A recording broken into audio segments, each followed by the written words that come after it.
what he put on me was something really interesting. He said, right now you're looking at all the things that you have to do.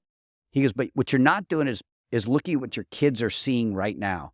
Do you want your kids to see somebody who didn't give up and still failed, or didn't even fucking try? And that got to me. That got to me. And I thought to myself, I would rather have my kids see somebody who gave it 1,000% and failed than somebody who didn't try. All right, guys, welcome to another episode of The Report. Today, we got a little sunshine outside, and somehow it's already the month of September, but I'm excited because I got a special guest who specializes in a technology that's really changing the world right now, a little AI marketing. I got my man, Scott Empringham. Scott, welcome to the show. Thank you for having me. Yeah, man, appreciate you coming down. I think it was our guy, Kyle Gorman, who initially connected us, and you're out here in Laguna, so not too far, man. Appreciate you coming down. My pleasure. Yeah, likewise, dude. So I always say, man, like, there's technology right now it's not slowing down. It's continuing to evolve quicker and quicker. We got social media, we got AI, and I always say the entrepreneurs out there, the business owners, the folks that are moving the needle, if they're not taking advantage of the technology that's out there, it's very hard for them to compete with the folks that are. But regarding AI marketing, man, why don't you give us a brief overview of what that is and what do you do in the space? The simplest way to describe it would be somebody my age remembers a thing called Mad Libs. Do you remember Mad Libs? Mm-mm. Okay. Mad Libs is back in the day when you were in the back of mom and dad's car and you were driving on a road trip. You had this little story and you had to fill in nouns, adjectives, adverbs, and then when you got done, it told the story. What I discovered with AI is people didn't know where to start, they didn't know what to say and how to get it all done. So I created pretty sophisticated sets of prompts with variables. So people could fill in the blanks, the name of their business, the niche they're in, and it literally creates their persona, their prompts, everything. It creates their persona and their marketing plan step by step. So it's a marketing plan layered on top of AI, but makes it dirt simple for anybody to do. So a small business owner like a barber or a sushi restaurant, whatever it is. Yeah, absolutely. Yeah, I know there's a bunch of different AI platforms out there, and they can help you with a lot of things. I mean, we use them on the property management side to help write descriptions for different Airbnb listings we have, or some of the boutique hotels that we have. Our VAs use them all the time. But what are some common areas that AI marketing is utilized in? Oh, gosh. We have people in our program that are in real estate, that are in finance.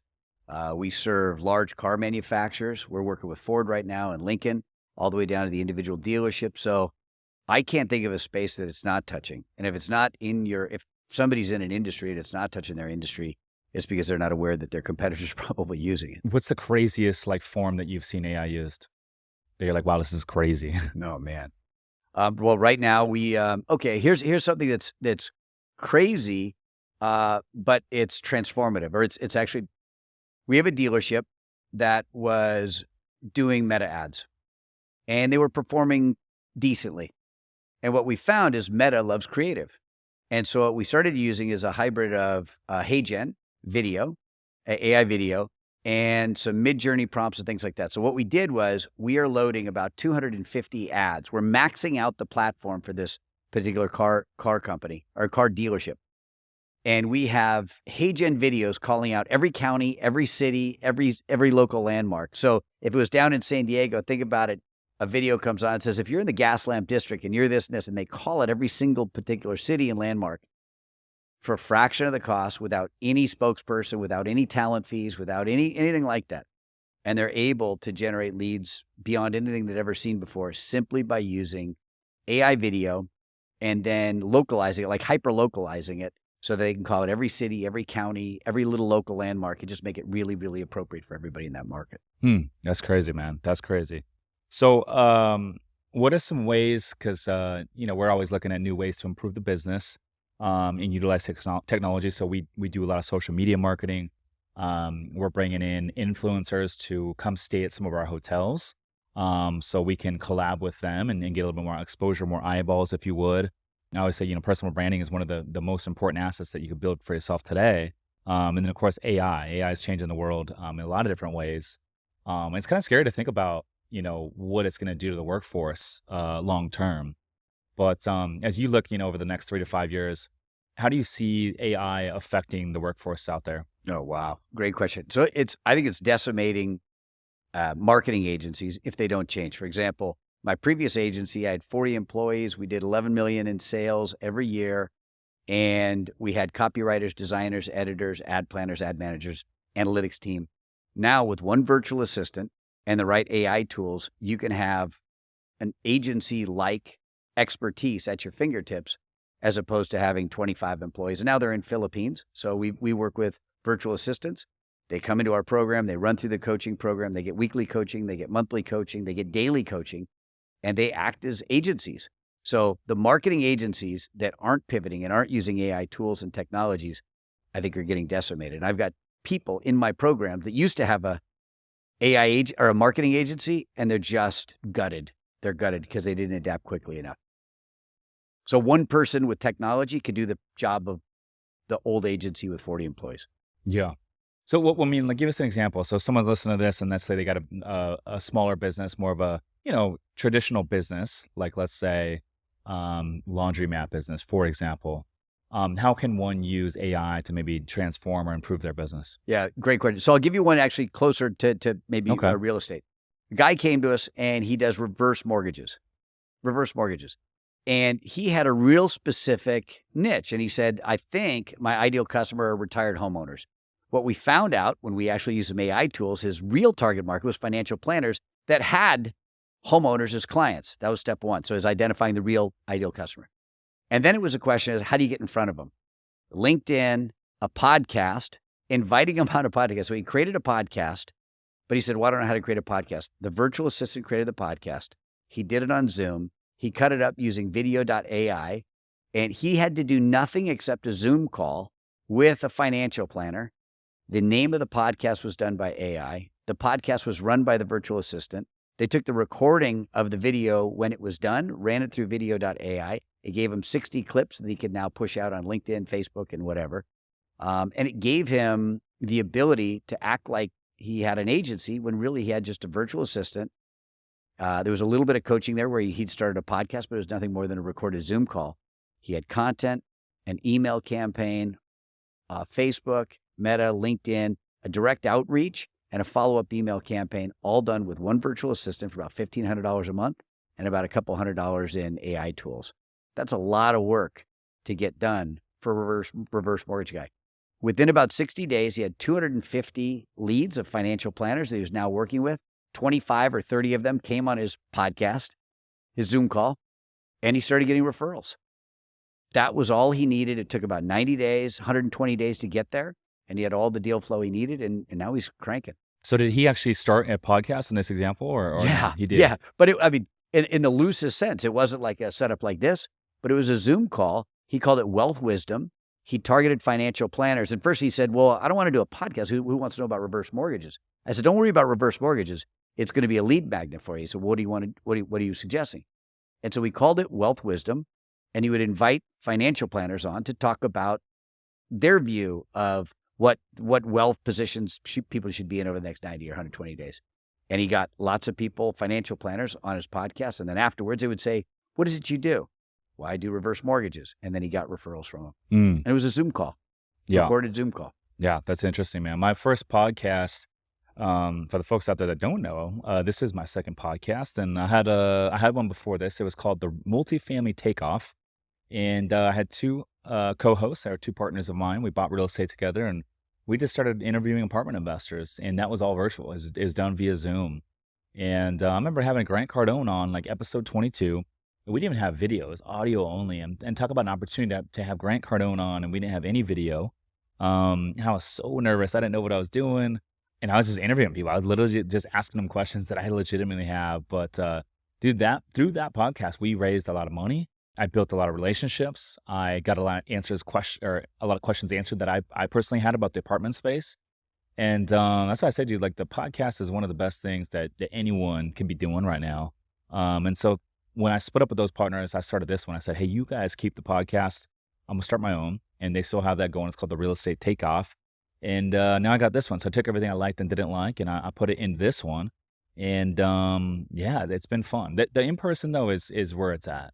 That's where you really build the relationships.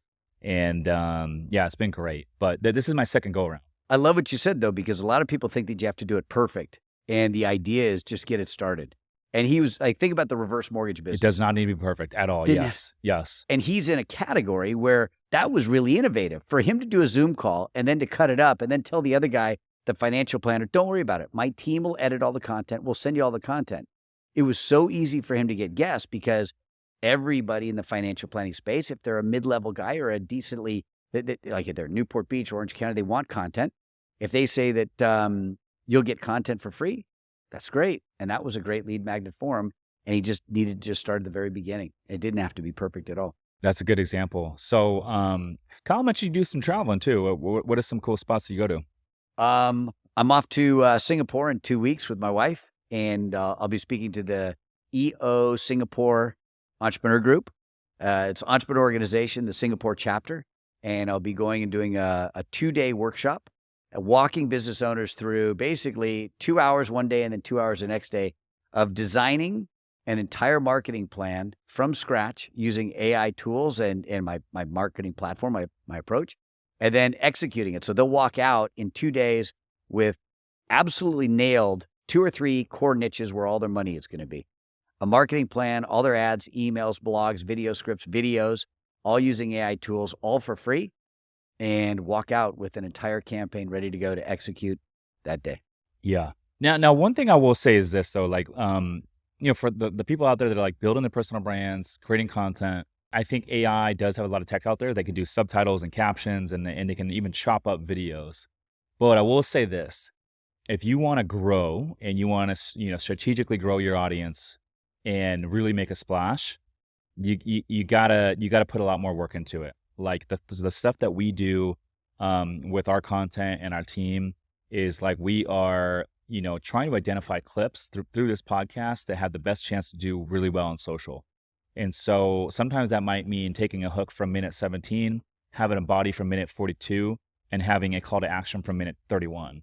And then we'll run through it 4 or 5 versions and be like, okay, if I was an audience watching this 45-second clip, where would I fall off? Where would I drop off? Okay, let's remove that part. Now let's run it from the top and watch it again. What can we do to improve it? Okay, let's make that change. Let's watch it again. And we'll run through like 4 or 5 versions before we actually put it out. We might even test it on, TikTok, some of these other platforms before we put it out on Instagram. And so I do love the AI, and we do use some of it. Like our content teams always ask me, hey, let's use some of the AI stuff. And I'm always like pushing back on it because I know what it takes to really do it the right way is you gotta put in more work than just relying on the AI. Yeah. As much as, AI does cut a lot of time and allows you to do certain things without utilizing a ton of time, I do feel like in order to really go to the top with some things, you still got to do the hands-on approach. 100%. So clients come to me all the time and they say, my emails aren't working, my ad campaign isn't working, my content isn't working. And then I'll ask them, who is your ideal audience? Who are you actually trying to target? And one of the biggest mistakes they'll make is, well, everybody. And so I think that AI for us and for me, I apply AI to solid marketing for a business. So for example, one of the first things that when they go through our course, they identify an ideal customer. And so all of that is all based on an understanding of how to actually focus on a market, design core messaging, design hooks and lead magnets and offers for that particular audience. And that's not an AI thing. AI can help you get to some of the answers faster, but you're right. There is a human touch to it. A big part of my client base, a big part of my clients are folks that want to get started with marketing. They just don't know how, and they don't have the resource to do it. So AI can give them that jump start. It's free. If it's done properly and in sequence, at least it gives them content, gets out there. So then they can start optimizing, like doing some of the things that you're talking about. Yeah, absolutely. So I see you were once called the $1 billion man. What is this all about? So a handful of years ago, I had the opportunity to work with Ford Motor Company, and I still work with Ford Motor Company today. And we were the first to bring social media to all their dealer groups, 38 dealer groups.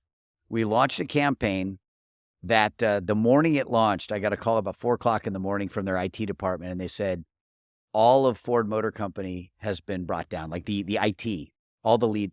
We were generating so many leads in such a short period of time, so fast, every minute, that we brought their IT system down. Turns out the campaign was really successful, too successful, so we had to change the way we were delivering leads. Over the course of 13 months, we delivered over 1 million leads to Ford and their dealers. And then there's a thing called a sales match, and you could take all those leads and bump it up against a database at the DMV and see how many cars did we actually sell. And we sold over $1 billion worth of cars with those campaigns in the course of about a 13-month period of time. And so we submitted that to an auto show called Digital Dealer in Las Vegas, and they introduced me as the $1 billion man because we had $1 billion. That actually was sort of the epitome of when my agency really started to take off. Then also things changed not too long after that as well. What was the key to selling the $1 billion worth of cars? Scale. One offer. It's funny. It's one offer across an entire network. So this is going to sound really silly, but there was a register. It all started with a register for a chance to win an F-150 in one dealer group, which is the Kansas City Ford dealers, like 130 dealers. They did a register for a chance to win. And then 3 dealers came up to me for that dealer group. And we did that campaign. And we would typically generate 10,000 leads, 20,000 leads over the course of 60 days. 3 dealers came up to me after the meeting and they said, hey, since we paid for this as a dealer group, could we run this same promotion, the same sweepstakes, register for a chance to win an F-150 at our dealerships, or our 3 dealerships? And could we keep the leads? We looked into the legal, we figured out the technology. We said, yeah. So we plugged it into their store. They then advertised it to their local market. They ended up generating 4,000 or 5,000 leads per dealership. That spread to the entire dealer group. Now, all 150 dealers wanted to use the same campaign for the next go-round. 1 vehicle giveaway, 150 dealers all promoting the same thing. Now, watch this.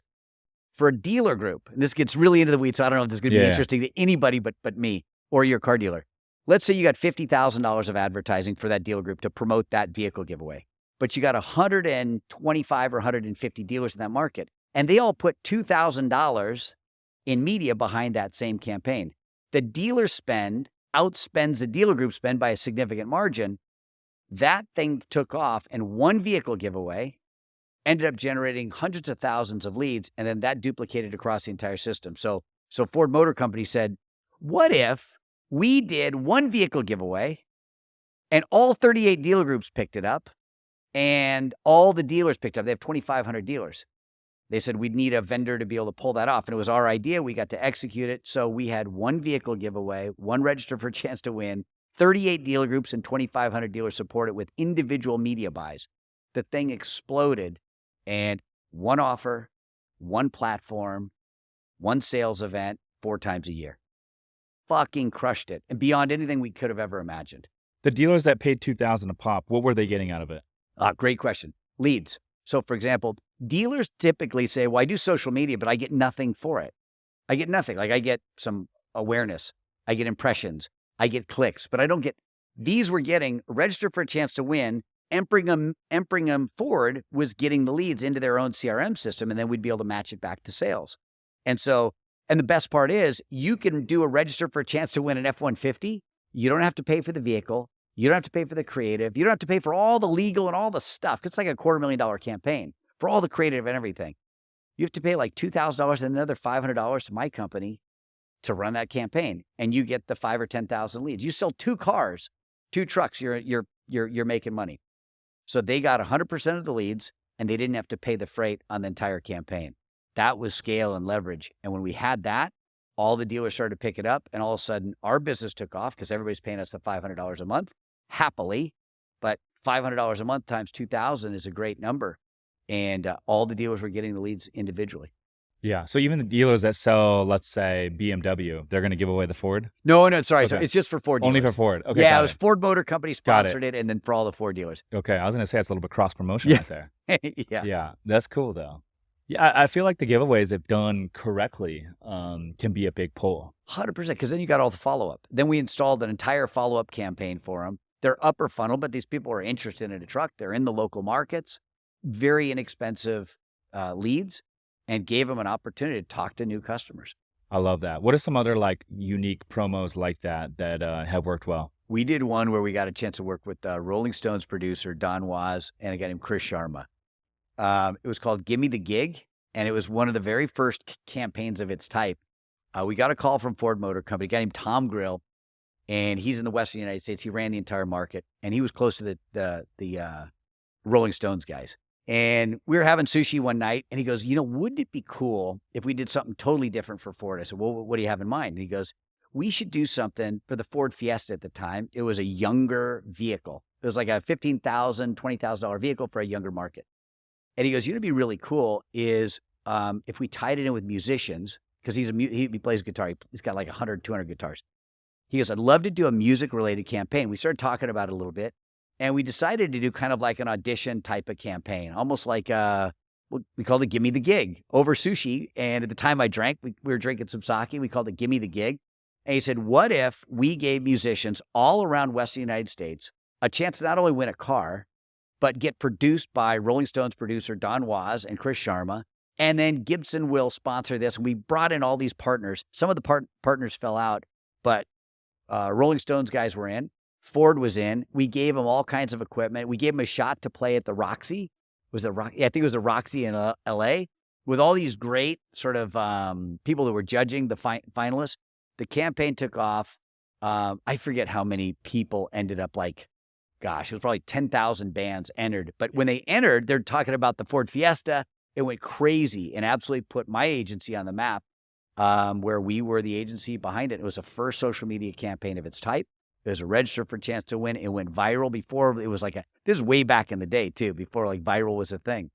And that was a really cool campaign that just put us on the map early on. Yeah, that's interesting, man. If you love real estate investing, passive income, and tax benefits, but don't have the time, my company, Summers Capital, is buying boutique hotels right now. We source the deals, we renovate the properties, and we even handle all the day-to-day management, making it truly hands-off for our investors. If you want to learn more to see if we can help you, visit summerscapital.com/invest to book a call with our team. Again, that's summerscapital.com/invest. Now back to the show. So Kyle mentioned you went on his podcast, and that's kind of how we connected. You don't drink. No, I quit. You quit. Okay. Yeah. Tell me about that. Because I recently started a new season. So I did 76 days no drinking for the first time in my life, April through end of June, early July. And then I drank July, August. And then today's day 2. I'm starting another season. I'm going to do at least another 75 days. It was life-changing for me. Everything was like this: business, fitness, my relationships. I became a better version of myself, leader, all that stuff. And so I'm like, I want to do it again, right? After 2 months drinking. So why did you do it? One, I was baptized into the LDS church. And so we have a thing called Word of Wisdom. And the idea is it's wise to avoid things that are going to come between you and God and Christ, and wise to avoid things that could be harmful to your body. For me, there was 2 reasons, though. One is I wouldn't call myself an alcoholic, but alcohol certainly didn't help my life. I mentioned that I went to Vegas, and there I was on stage accepting an award. They called me the $1 billion man. I was at the top of what I thought my game was, and I was in the process of thinking about selling the business. That night, I got absolutely blasted. My wife and I were not doing well, and within about 30 days, everything came unwound. 2 of my largest clients had lost their business, so I lost mine. I had to shut the business down. My wife had filed for divorce. I was doing some really stupid things. So I went from at my peak thinking that the next level was to sell the business or started a second business, and I lost everything. And as I started to lose everything, I started drinking more. I started taking sleeping pills. And then one morning, I woke up and all the smoke had cleared. I lost my family. I lost all my money. I was $500,000 in debt, and I had about $46 in my bank account, and my kids were at my wife's, my ex-wife's at the time. And for the first time in my life, I was so hungover on 4th of July. My buddies were calling, and I wasn't picking up the phone. And I was thinking about, the proverbial long-term solution to a short-term problem. I wanted to end it. I was thinking about my gun case. Who would find me? How would I do this? How bad would it be? Could I make a call beforehand? And the phone rang, and it was a buddy of mine. And he was in my entrepreneur group. And the reason he was calling me over and over because I wasn't answering WhatsApp. And he asked me, "Hey, are you okay?" And I said, "No, I'm not." And I fucking just started crying. And he's like, "Dude, I'll be right over." And he was at a 4th of July party in Laguna. Bangs on the door and opens the door, and he could see I was in a horrible shape. And And he made a couple of points. It was a great visit. And one of the things he pointed out was something that I think you'll be able to identify with, or anybody that's ever been in a tough spot will identify with. He got me to look at the cost of not taking action versus the cost of taking action. What I mean by that is I was looking at this hill, this mountain that I was going to have to figure out how to climb, and I didn't know how to climb it. There's no way out of this. The bank had called and they said, you have to start making payments on the debt. And I was like, What was this note on? I was $1 million line of credit. Yeah.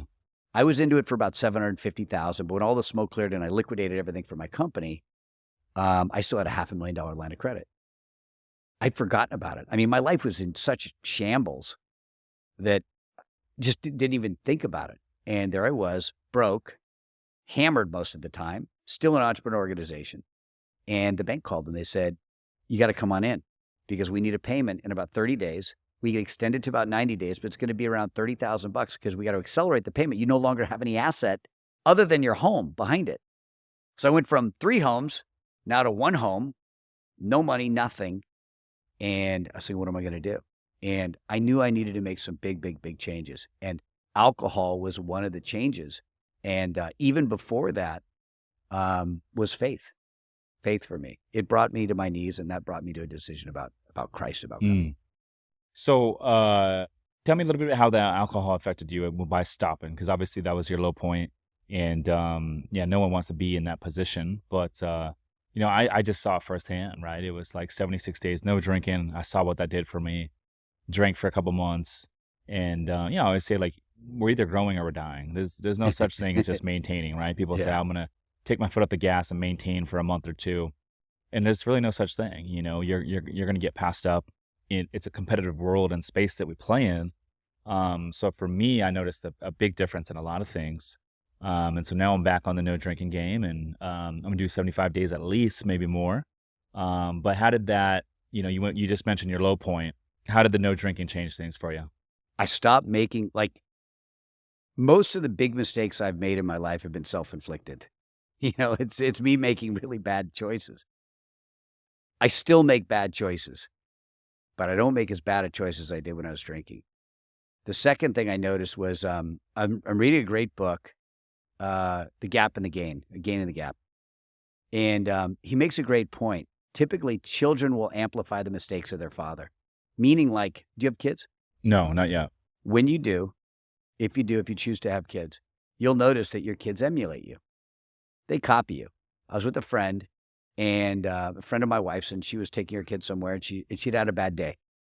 And in front of her children, they were walking somewhere, and she said, I'm walking because I'm going to get fucking hammered and go get some margaritas, and I don't want to drive. And her son was right there. And I'm saying that only because that's what I was doing. I was making decisions in front of my kids, drinking, knowing that I don't want them to be drinking, particularly young. I don't want them to look forward to drinking. My dad was an alcoholic. He was enormously successful. He was sober for a lot of years. But once he got sober, I noticed that had a huge impact on me. Like when he was drinking and just going absolutely nuts, I was doing that. And I was copying him. And I thought that's the way we did it. That's what men did. Men drink, they watch porn, they gamble, Smoke they cigarettes? smoke. Oh, sure. He was a smoker. I mean, he'd go to the liquor store. God love him. He'd go to the liquor store and load up on everything. And I was tiny, and I was like, all right, that's what we do. And on the weekends, he'd gamble with his buddies. And what I noticed was when he made a change in his life and he got sober, it had a sobering impact on me. It provided stability for the family. He was home by 5, still just a beast in terms of a provider. But he changed. And it didn't tell me to change. It just had an impact on me because I saw my dad living differently. I want to be that guy for my kids. And that's what that guy pointed out to me. He was like, my buddy came over and what he put on me was something really interesting. He said, right now you're looking at all the things that you have to do. He goes, but what you're not doing is looking at what your kids are seeing right now.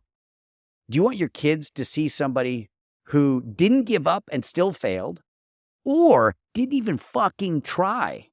And that got to me. That got to me. And I thought to myself, I would rather have my kids see somebody who gave it 1,000% and failed than somebody who didn't try, who just quit and rolled over. And that really bothered me. And that forced me to start asking some questions of what do I need to change? And the old Jordan Peterson quote, sit on the edge of your bed, ask yourself the question, what am I doing in my life right now that could be royally screwing up my life? And I remember it popped into my head and it was alcohol. And I noticed that no hangovers, more energy, more clarity.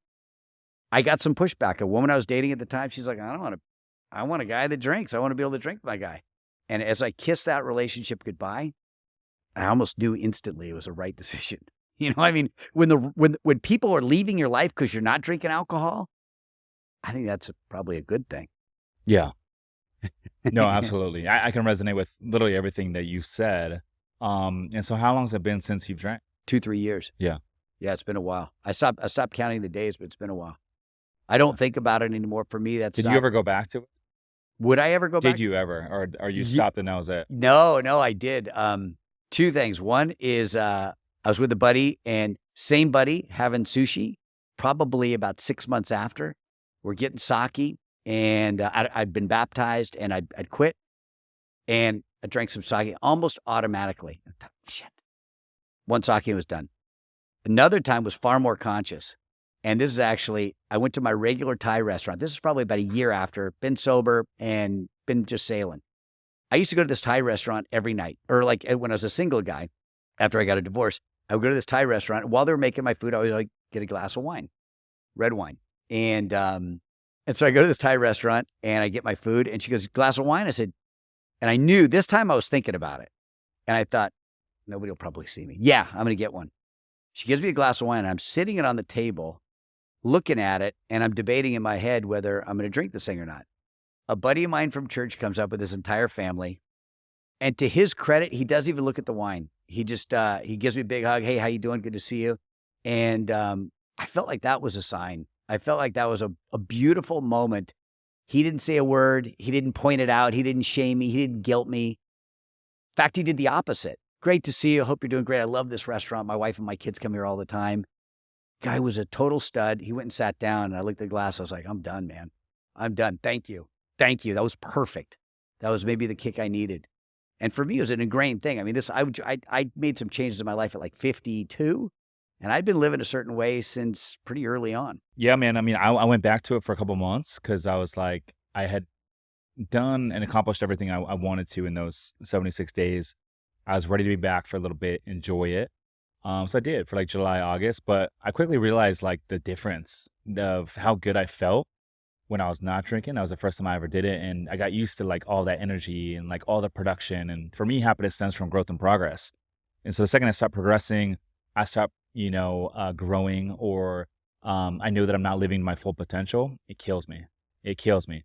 And so I enjoyed it. I think life is, everyone's different, right? So for me, I think it's important to enjoy a little bit. I did, but I was like, dude, I cannot wait to get back on it. So I said, after Labor Day weekend, I'm going to get back on it. And so today's, at the time of this recording, it's September 4th and it's day 2 and get back on the no drinking thing for a while and reinvent myself. And so excited to see where this goes, but I'm going to probably do this 3 or 4 times a year where I just go 75, 100 days sober and then drink a little bit. Good for you. Yeah. Congratulations, man. So we'll see. Do you notice that it's actually starting to become a flex not to drink? It is 100% and I'll still go out. I love going out, socializing. So I'll still go out a little bit here and there. And, sometimes I'll go and get a table and I'll pay for the whole table.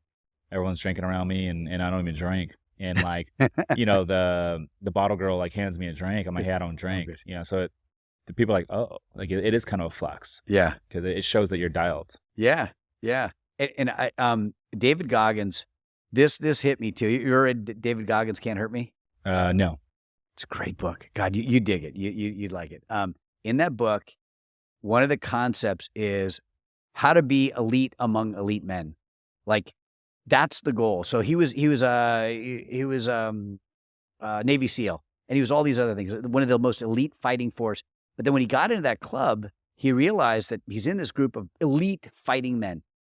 But then he started thinking, how do I actually become the best of this best? How do I become the best? And then he kind of concedes that maybe he's not going to be the best in everything, but that's the mindset. That's the mindset. So I'm an entrepreneur organization. these men and women are total studs. I lose everything, and I'm reading this book, and I'm thinking, how the heck am I going to pull this off? I mean, there's zero chance. These guys and gals have $100 million companies, $200 million companies. But then it hits me. I could still be the best of the best in some areas that I can control. What if I controlled my diet? What if I controlled alcohol? So then I would go to these things. I went to this thing called Global Speakers Academy. Everybody go out partying. We were in Mexico, Puerto Vallarta. It's this beautiful thing. About 8:30, 9 o'clock, I'd disappear. I'd go back to my hotel room, get ready for bed, climb into bed, be up at 3 o'clock in the morning, do my morning routine, get down. The gym would open up at like 4:30. I'd be the first one there. The guy'd come in and just, he and I got to be friends. He'd open up the gym at 4:30. I'd go in, I'd work out. I'd be all done. And then when I'd go into that session, in the morning session, I'd see this guy's hungover, this guy's tired, that woman, she's not as sharp. Then there's a handful of people. But then I thought, I could compete with the best and be among the best in here, at least in my state of mind. I could control that. And it gave me an edge too, because it's that comparison, that the trap of comparison. When we compare ourselves to other people, we get in trouble. But I could compare myself to at least myself and say, I'm doing something nobody else is doing. And it gave me an edge. It gave me a feeling of confidence. I could control that. That was probably one of the most surprising things that I didn't realize about not drinking is it gave me so much confidence. I'm already a confident man, but like, wow, when I was not drinking, my confidence level was so high. I felt like I could run through a brick wall, walk on water, like whatever I wanted to accomplish, I felt like I could do. Gives you an edge. It does. Yeah.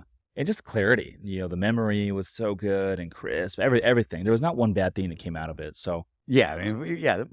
There's no question. There's some wisdom in avoiding things that might be harmful for you.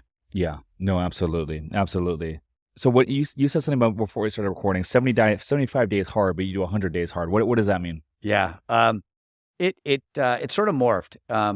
When I lost everything after my buddy came over, the next morning I woke up and I wrote down a plan, and I have basically an 8-step marketing plan, and it's nothing fancy. You could Google 7-sentence marketing plans. Mine's happens to be 8. And it hit me. I thought to myself, wait a second. If I could do for myself what I'd always done for all these other companies, then I could figure this thing out. So I wrote down a 90-day plan. I wrote down who I was going to target, what core offers I was going to make, what my offer ladder was, all the same stuff that I always did for clients. And I started executing like crazy. And I took a picture. The very next day, I called my dad and said, hey, could I pop into, he worked at an office. I said, could I borrow one of the offices at your office? He said, sure, come on over. And I get there, and he gives me a chair between 2 filing cabinets in his office. And so I went from this beautiful office in Newport Beach to literally a chair between 2 filing cabinets. And I asked my sister, who was in the office, I said, take a picture of this. And I have this on my social channels, and I was like, this is day 1. I'm going to get my shit back, and I'm going to do it in 90 days. I'm going to pay off the bank. I don't care what I'm going to do. So I said all this on social media. And afterwards, Anthony Gerasi, the guy at EO, the guy that came by, he goes, this is your opportunity. What if you declared that this is where you are, but this is no Grant Cardone, hey, I'm going to do this on TV. This is my real life. I'm going to do this. He goes, if you could pull it off or even come close, it could be the greatest marketing tool ever. And he's like, you're the marketing guy. And I got inspired by it. So I had him take a picture. I posted on social media. I said, in the next 90 days, I'm going to build my business back. And I'm going to show you exactly how I do it. So I shared my plan. I showed everything I was doing. And in 88 days, I went back into the bank. And there's a picture of me. I asked the branch manager, I said, do you mind? Because I paid off the final loan. It was like $11,000 for the final $500,000. I said, hey, can I take a selfie? She goes, I'd prefer you didn't. I was like, I got to. So I took a picture. It's on all my channels. I show it in workshops. And it was 88 days. And 88 days. Now, I was still broke. I was still just exhausted. But I paid off a $500,000 loan. I saved my house.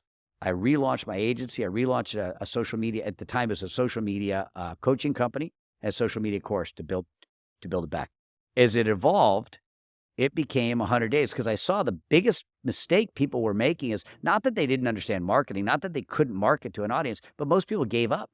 It's like anything else. You start an exercise plan. I don't know what the statistics are, but I bet you after about 30 days, people call it quits. Yeah, I mean, you go into the gym on New Year's, the first week of the new year, everyone's in there, right? It's a New Year's resolution, get in shape. And then you go back February 1 and no one's in It's there anymore. gone. Yeah. And the key is, you ever seen that thing called the Valley of Disappointment? Valley of Disappointment. So you got a chart like this. And in the beginning, when you start something, first 10 days, you feel great. You feel unstoppable. You're getting great results. The marginal returns exceed the marginal effort. You're getting great returns for a little bit of effort. Then after about 30 days, 40 days, it sets in and it starts to level off. And your expectations are up here, but the results start to level off. And then the worst thing happens. It gets hard. Your mom calls, your dad calls, your brother calls, your sister calls, you break a leg, you do this, whatever, life happens. And then your performance it starts to get more challenging to get to the gym because you're busy as heck. There's a death in the family, there's a breakup. And then what are you going to do? And then the results start to dip. Your effort starts to dip. Your expectations are still high, so you quit and give up. The Valley of Disappointment is your expectations are here, your results are here, and you're in this gray space where your expectations aren't matching what you thought. And 99% of the people call it quits right there, where if they just kept going, like your guy, Ryan Blair, I think is Ryan Pineda. Right, yeah, he was on your podcast. He's like, do it for 90 days. I say do it for 100 days, same difference.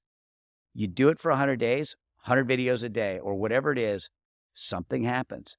You figure it out. You break through. You have to overcome all those stories, limiting beliefs, limiting stories, limiting habits. You have to deal with all of that to get to 100 days. And you keep track. And we track it on Habit Share. There's a basic free app. So everybody in my program gets Habit Share and they just log their numbers and they keep track of did they do it or not? Yeah. I think like months, 2, 3, 4 are the toughest with any new thing because it's not exciting anymore. And so it's not, it gets a little bit boring, but also, any new thing, you're not going to see a ton of results in the first 2, 3, 4 months, right? But you do it every single week, week in, week out, compounded over weeks, months, and then you get to 12 months, 18 months. That's when you really start to see the progress, right? Like I think a lot of new things are like the hockey stick model, right? You grind, kind of flatlined, and then you hit a turning point somewhere down the road. It might be after 1 year, it might be in year 2 or 3 or 4, but eventually you hit that pivotal point, and then boom, the trajectory just goes straight up.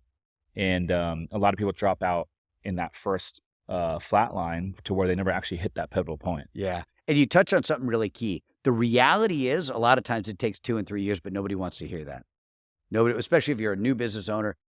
I'm in an entrepreneur organization. We do these things called lifelines. I've done lifelines with all these different business owners. Inevitably, 80, 90% of them have a story about they started a business. I don't care where they are, 10, 20, 50, 100 million. The first 2 or 3 years is an absolute grind. And it's a death-defying act of just hanging out. First year, survival. Second year could be survival. Hormozy talks about your first year is not about making money. It's about learning. And nobody wants to hear that. But if you could make it 100 days, something happens where you're like, no, I can grip. I can do another 100 days. And now the year's almost over. And now you've got your first year almost under your belt, a couple of those, and it's under your belt. And you've had to deal with beliefs, limiting habits, limiting behaviors, and limiting stories. And you had to deal with all that in 100 days. And if you could deal with that successfully, just get through, you could deal with it better the next time. Yeah, that's so good. And, it's fitness, it's podcasting. I think 80% of podcasts die after like episode 8 or 9, but the podcast, you're not going to see a ton of results in the first 3, 4, 5 months, but you do it week in, week out, like clockwork, put out a new episode, same day of every single week, same time.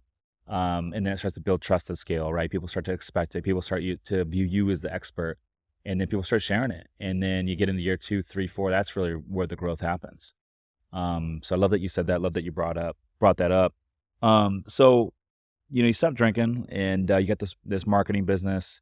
Where do you kind of see the next couple of years navigating in terms of your personal growth? What are you most looking forward to? Yeah. I met a guy years ago. His name's Skylar Lewis. And he introduced me a concept of faith, fitness, family, and finances. When I was a kid, I thought success was money. I grew up in Emerald Bay, beautiful area. My neighbors were, the folks that put on the Olympics. And they were all, my next door neighbor Emerald Bay is in Laguna? Emerald Bay is in Laguna. Okay. Private gated community. There's another one in Catalina, I believe. Is Emerald Bay? I believe so. Okay. Buffett, Howie Buffett, Warren Buffett's son, lived right next door. I gave him tennis lessons. So that's the crew that was in Emerald Bay. And I thought money was number one. And I I helped launch this company called Rise Up Kings.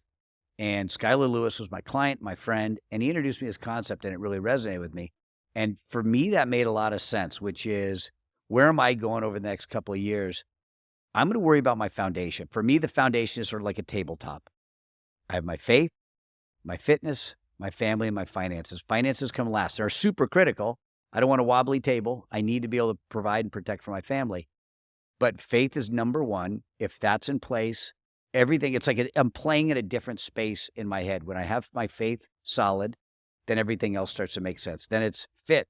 I'm actually exercising. If you met me a year ago, I was at 24.7% body fat. I'm at 17 now. And I'm not looking to be Charles Atlas you look or great. anything, but I work out. I'm in Wes Watson's program. And exercise is a staple. Eating right is a staple. No alcohol. Obviously, I don't do any drugs or anything. I never really did. I want to continue to grow that so I can have longevity for my family. I'm taking my family on vacations almost every month. We just did Guadalajara, Monterrey, Mexico, Portugal. So I get to speak all over the world. I take my family with me. And of course, finances. I want to grow the coaching business, grow my clients. And I have the privilege now of working with people I love to work with, which is the best part of being an entrepreneur in the whole world. I say no to projects. I say no to clients. I fire clients. So I want to do more of the stuff I love to do and less of the stuff I don't want to do. That's a goal. Yeah. I'm curious, what was the favorite city that you visited out of Guadalajara, Portugal, and the ones that you mentioned? That's a tough one. I would say Guadalajara, and here's why. And it has very little to do with the city as much as the moment that was created with my family. I'm in Guadalajara. It's like day 2, and we get done with dinner, and I just got a message on my phone that they're picking me up in like all over the world. I'm now speaking. And we go back to the hotel after dinner, and my wife and my 2 children, 11 and 15, we sit down on a couch, and we're listening to this guy play some guitar. And I'm sitting there, and I'm thinking how blessed I am. A few years ago, I was at the bottom of the barrel, dead broke in every sense of the word. I lost all my money. I lost my family, lost everything. And here I am. Tomorrow morning, I'm going to go speak to 100 some entrepreneurs and help them with their marketing plans. And I'm sitting there with my kids, and I have my sunglasses on, and I'm crying like a baby. And my wife looks over and she goes, "Are you crying?" And I said, "Yeah." She goes, "What's the matter?" I said, "I just feel like the luckiest guy in the world. I feel like I can't believe this is my life." 3 years ago, I'd lost her. I lost my family. And I had the miracle of sitting there with my family. I mean, and health and money. That doesn't get any better. So I'm going to say Guadalajara because that moment hit me really hard. I've been to Lisbon, Portugal. I've never been to Monterrey, never been to Guadalajara, so definitely got to check it out. And the food's pretty good, I imagine. Oh my gosh. Yeah. I mean, it's so good. I'm a big fan of tacos al pastor. Oh, they got them. They got some them. pico de gallo, some limes.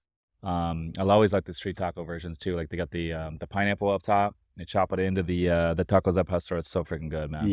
Yeah. Well, Scott, I appreciate you coming on the show, my man, and big fan of everything you're doing, dude. And next time I'm up in OC, I'm from San Clemente, so I go up there every other Monday to visit the fam and have a little dinner. So maybe we'll have to connect, man. I'd love that. Yeah. I'd love that. Thanks for having me. Where can the folks get in touch with you? They get me get in touch at scottempringham.com. And that's the easiest place. I'm on LinkedIn, Instagram. Hit me up on Instagram or LinkedIn or anywhere. There it is. And congrats again on the no drinking, man. How long's it been? Gosh. I want to say 3 years. 3 years, Probably man. 3 years. Congrats, Yeah. dude. That's amazing. He's Scott Empringham. I'm Rich Summers. Listeners, thanks for tuning in. We'll see you next one. Peace.